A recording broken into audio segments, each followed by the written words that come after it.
Yo, what's up? Welcome back to another episode of the SWUS. College football week 11 continues on. We're into Thursday night now. I'm recording this before Wednesday night's games, so hopefully by the time you're watching this, I got Western Michigan +2. As far as this week, though, I hit Central Michigan +14 last night, so I'm off to a good start. The complete opposite of last week. I got rinsed last week, man, in college football. I actually had a good NFL week, but got rinsed in college football last week. So hopefully by the time you're watching this, I'm 2-0 on the week. But yeah, we got two games Thursday night. Let's do it. Welcome to the SWUS. The SWUS. SWUS. Hey, get the SWUS. First up, we got App State on the road at Coastal. Looks like this one is now sitting at about a pick'em across the board. Coastal was laying a point and a half. So it looks like the line has moved slightly towards Appalachian State. Total sitting at 62.5, 62, somewhere in there. So let's get into this one, and we'll start with the pie charts. According to this data, over 60% of the tickets coming in on Coastal Carolina, 55% of the money coming in on App State. But as I always say, take it with a grain of salt. All right, let's start with the App State offense against Coastal Carolina's defense. This should be a favorable matchup for App State. Definitely been a disappointing year so far for the Mountaineers. This is supposed to be one of, if not the best offense in the conference. They haven't looked like that so far this year, but they do seem to be getting it together the last couple of games. On the season, they're 46th in yards per play, 64th in success rate. This is an offense that wants to throw the ball with Aguilar. Remember, Aguilar was the Sun Belt Conference Player of the Year last year. So this is an offense that wants the ball in the hands of their star quarterback. So far this season, just 62nd in yards per pass attempt, 65th in success rate per dropback, 44th in effective pass. Should be a good matchup for them, like I said, because this Coastal defense has not been very good. 102nd in yards per play, 108th in success rate. They have been better against the pass than they have been against the run. I know it says 122nd in effective pass, but they got lit up their last two games. Before that, they had actually been defending the pass. You know what? Let's just get into it rather than me describe it. We'll start with the App State passing attack the last two games. As I said, it seems like they're getting their shit together. In the last two games, over 255 passing yards per game, 9.95 yards per pass attempt is very nice. 54.9% success rate per dropback. So the last two games, App State finally looking like the App State that we were expecting to see. This was the favorite to win the conference. App State was the favorite to win the Sun Belt Conference this year. Finally, looks like they're getting it together. I will say, though, both of those games were at home. And dating back to last year, Aguilar and this App State passing attack much better at home. Now they go back out on the road where they haven't been great this year. 291.8 passing yards per game. That's pretty solid. Just 6.58 yards per pass attempt, 42.1% success rate per dropback. So in my opinion, there's two ways you can look at this App State offense right now. You could say, A, App State's back, finally looking like the offense we were expected. This is a bet on offense. They are back. Or you could say, B, this is a sell high spot on App State after back-to-back home games. Now they go back on the road where they've struggled for 2 years now. This is a sell high spot on App State's offense. I personally lean towards A. I think App State's back. But if you're leaning towards B, saying it's a sell high spot for App State's offense, they've been ass on the road, I could see your logic there. Another question we need answered, though, is what's going on with this Coastal defense? Look at their numbers against the pass the last two games. 271 per game, 10.5 yards per attempt, 53.5% success rate per dropback. This team just seems to be falling apart on both sides of the ball, by the way. So they've struggled against the pass in back-to-back games. Now, one of those games was against Louisiana. Woldridge, that offense is looking excellent. The other one's against Troy. Can't be struggling against Troy's offense. I will say, though, in the previous 5 games, they actually had very impressive numbers against the pass. 192.8 passing yards allowed per game, 36.7% success rate per dropback, 6.66 yards per attempt. So they were playing the pass very well. That being said, I mean, an FCS opponent, Temple, Virginia, that's a good one. Old Dominion, that was before. Oh, no, that was Colton Joseph's first game. A freshman quarterback making his first ever start. James Madison, so not exactly the gauntlet of tough passing attacks. And the last 2 games, they seem to have fallen apart. And check this out. They can't stop the run for shit. In their last 5 games, they're allowing over 258 rushing yards per game. 48.6% success rate per rush. 5.62 yards per carry. So out of nowhere, Coastal doesn't have an answer against the run either. Makes it really hard to have faith in this defense right now, especially when App State's been running the ball a little bit. This is not an offense that wants to run the ball. They want to throw it, but look at their last 4 games. Over 178 rushing yards per game, 46% success rate per rush, 4.93 yards per carry. So App State's even been running the ball a little bit. As a whole on this side, it's really tough to have faith in this Coastal Carolina defense right now. App State going on the road where they're not as good, but I do think they're going to be able to move the ball in this game. But what about on the other side of the ball? Now we have to take a look at the App State defense, and I mean, this unit's terrible. 128th in yards per play, 129th in success rate. They can't stop the run. They can't stop the pass. They're sitting at 121st in DFEI. This should be the spot we find some value on Coastal Carolina. And you can see clear-cut advantage here. 37th in yards per play, just 98th in success rate actually isn't very good. Rushing, 46 yards per carry, 73rd in success rate per rush. Passing, 34th yards per attempt, 112th in success rate per dropback. So success rate numbers not looking too great here, but as a whole, this should be a favorable matchup for Coastal. In their last 5 games, the App State defense is allowing 36 points per game, 52% success rate, 6.8 yards per play. So it's been a struggle for the App State defense. I mean, it has been all year. Hasn't seemed to improve as of late.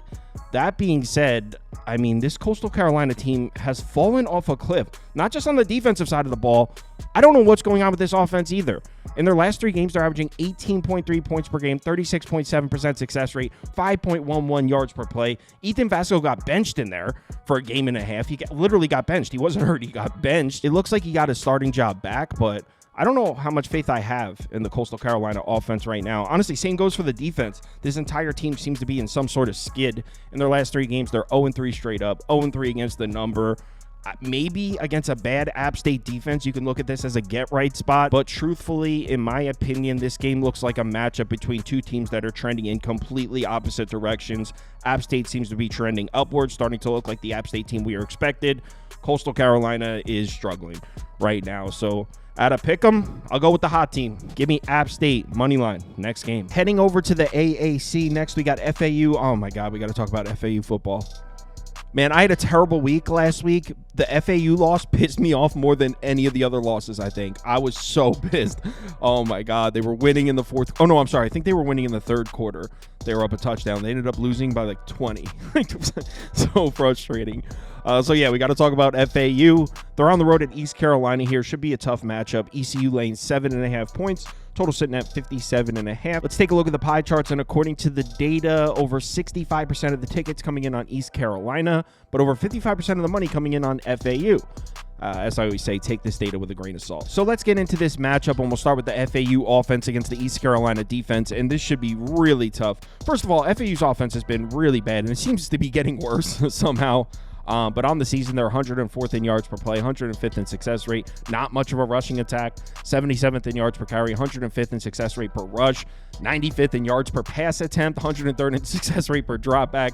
There's just not much to like about this FAU offense. It's been a rough season for Cam Fancher. They're sitting at 115th in OFEI. On the road against an ECU defense that's pretty good, but specifically, they're very good at home. And that dates back multiple seasons. It's tough to go into this stadium and score points on ECU's defense. I mentioned that FAU's offense seems to be trending in the wrong direction. Look at their last 2 games. Just 22.5 points per game. 32.3% success rate is crazy. 5.13 yards per play.